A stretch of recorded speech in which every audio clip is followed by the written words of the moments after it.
There are 12 different legendary SMGs in Borderlands 4, and in this video I'll be ranking the top 5 best ones and showing you where to get them. Now I will start off with some honorable mentions, as there are some interesting weapons here. Some of them are not as good as others, and some of them just have some really cool mechanics where if you utilize them on a specific build, they do become strong, but just not as strong as the other 5 here. Now, first off, I want to mention the Hellfire SMG. This recently just got patched. It was previously able to come without fire damage. Now it can only come with fire, so that's not great for those that like to play the kinetic Vex builds, because this was a great one for her, but this is a Ripper gun. It does okay damage overall, just not as good as some of the others on this list. I also want to mention the Dark Beast, because I've received a few different ones here. There's some ones that are burst, but what this does is the bullets will pierce enemies and then have a 5% chance to do an explosion in an area of effect, dealing a little bit of extra damage. I found the output of damage is pretty nice, especially because this comes only in corrosive, and there's quite a few corrosive enemies throughout the game, so this is just great for mobbing in general, but not as good as the other ones that we have here. I also want to mention the totalitarian onslaught here, so there's a 30% chance for every bullet fired to not consume your ammunition, which is nice, and you can also get the Jacob's license property on this, making it chain to multiple enemies. This is just a really fun weapon overall, but just, again, not one that's as good as the others. Now, one that's actually pretty bad, I will mention here, there's a couple specific builds where this can work, the Prince Harming. So what happens is every time you hit an enemy, you take a specific amount of damage. On this one, it's 372.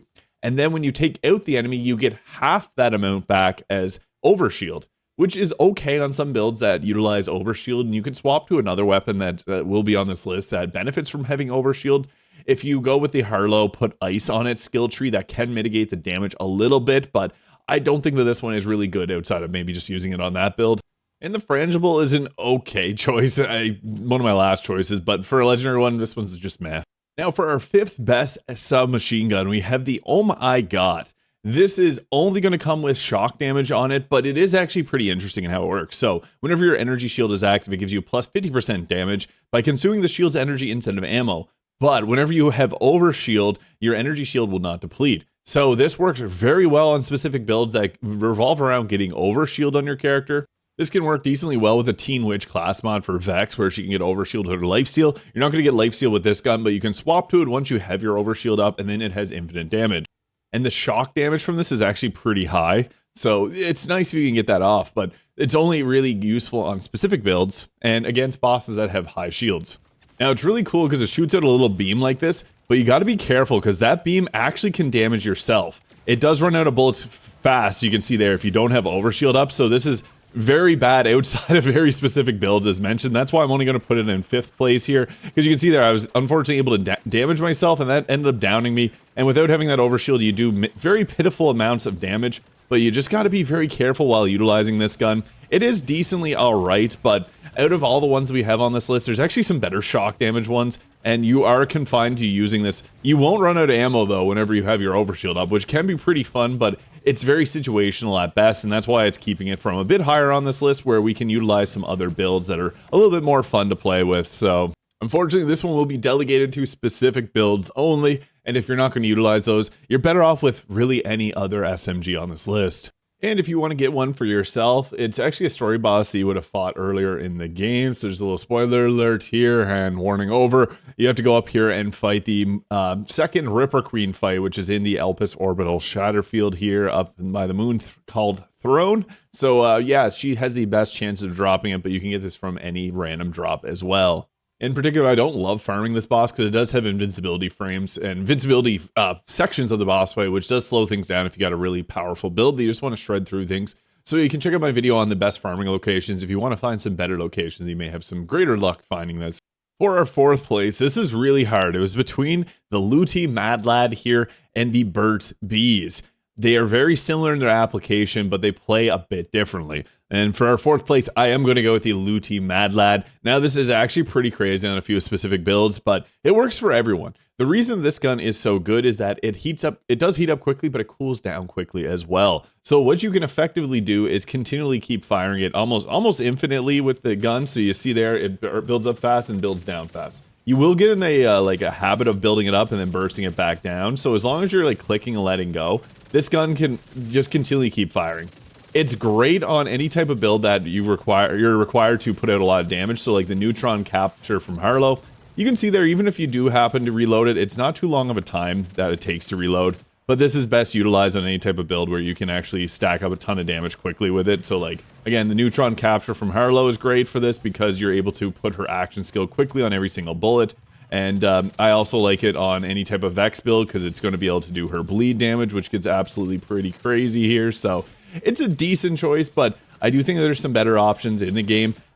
Again, it does have to be beneficial if you're using a build like Harlow's build where she can add her 4% of her action skill on every bullet. You see there, shoots really quick. It also has really minimal recoil as well, so you're going to aim pretty well with this gun.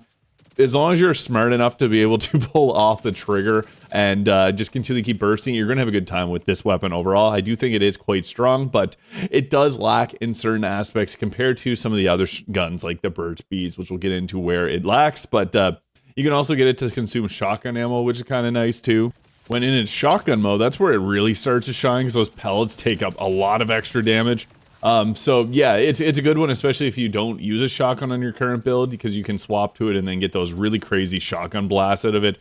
Even crazier if you have like the witchy trigger finger from Vex in her skill tree to give yourself infinite ammo, or if you're using the Bullet Buddy Deluxe from Rafa, because then with this you can just shoot it pretty much infinitely there. And it gets pretty crazy in terms of the damage. So yeah, you want to kind of swap between the two of these. Just be mindful not to overload the magazine, and you can do tons of damage with this burst firing. So yeah, I think it's best on either Rafa, Harlowe, or Vex. Amon doesn't really have the best utilization for this weapon in general, but it is still pretty decent overall for anyone. So yeah, you can make this work on a variety of different builds, and it's a pretty effective weapon.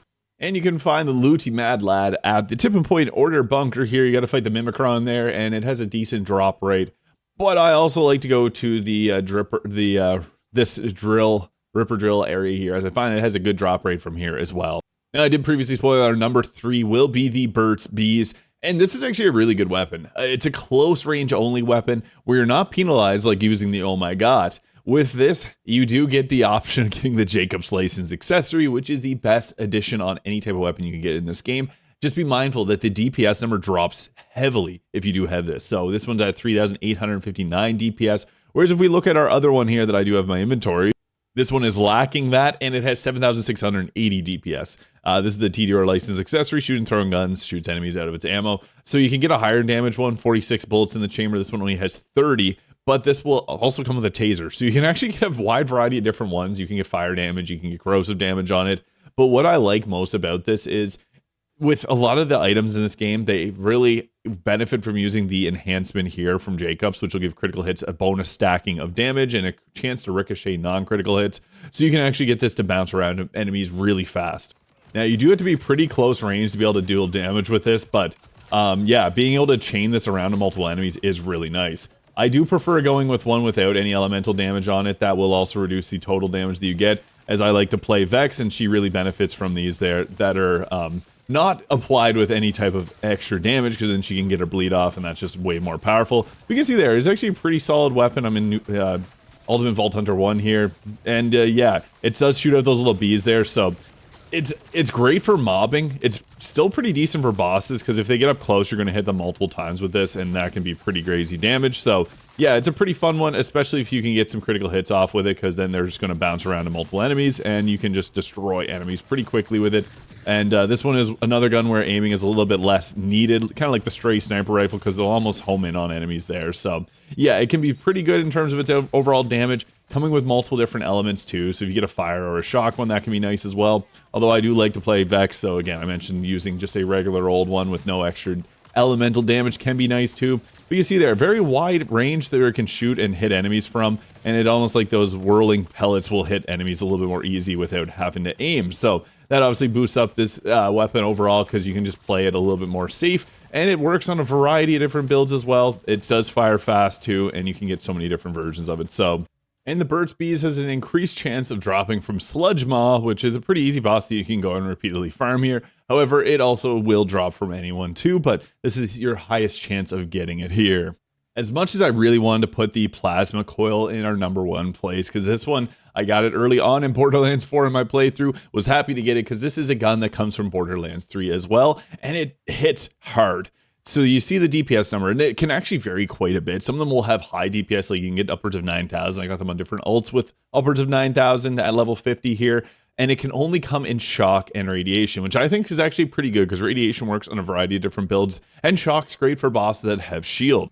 Now, what makes this hit so hard is it shoots 6 projectiles there, and they do a lot of damage. Now, the one thing you got to consider is that they shoot slowly. And actually, if you're using any type of ability to boost up your speed with like a tech on an item, like if you go with the high caliber here, projectile speed increase 25%, doesn't actually apply to them for whatever reason. So that's something to keep in mind. They do work a little bit differently than some other weapons, but they hit hard. If you get a burst off, you can see there, you're very likely to be able to apply the status. So you're likely to hit most of those shots off on the enemy. That's nice. It does have a little bit of a delay there whenever you press the trigger to it firing. It's nothing too major, but overall, I do think the damage from this gun is its big selling point.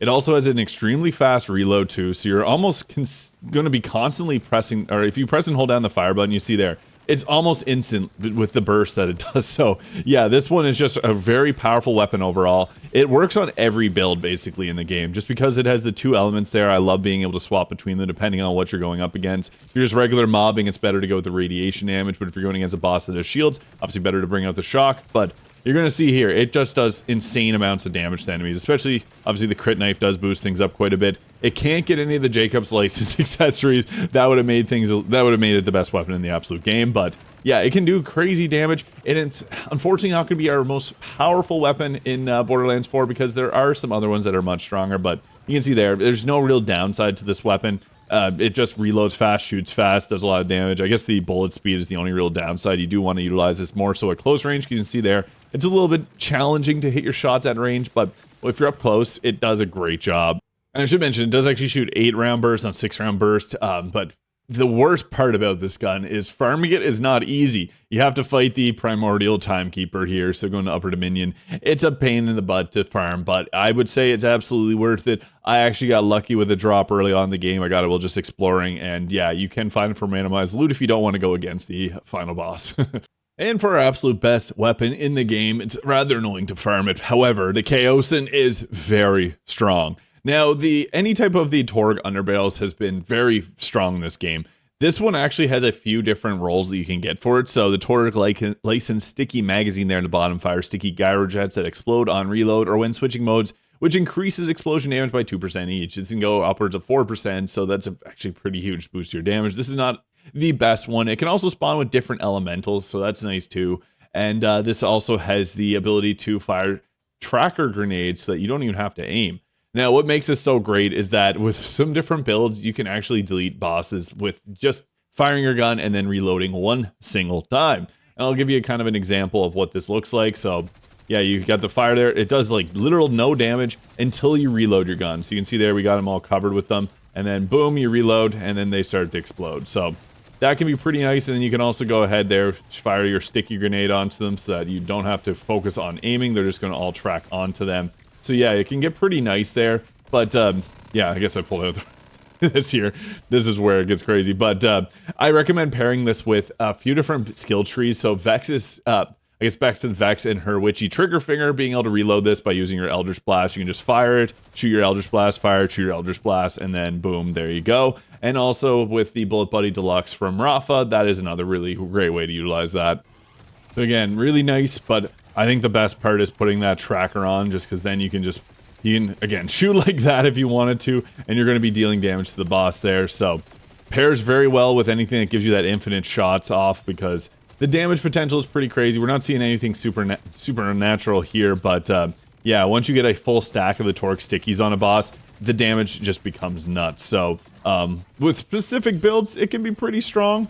Overall, I think this is a great gun though. Even if you don't have any of those infinite shot builds going, you can still do quite a bit here. As you can see, this is just a boss on Ultimate Vault Hunter 1. It's not the most fast. I'm also using a very bad build on here. He's the only character that had this gun on at the current time. But yeah, we're keeping pretty much maximum overshield here, so this works. On this build, it actually would pair well with the Oh My God. I unfortunately have this as shock, so I'd want this in like a fire version of it, but yeah, those Torque stickies are kind of nice, and being able to just fire away and not have to pay attention to aiming makes this a pretty effective gun.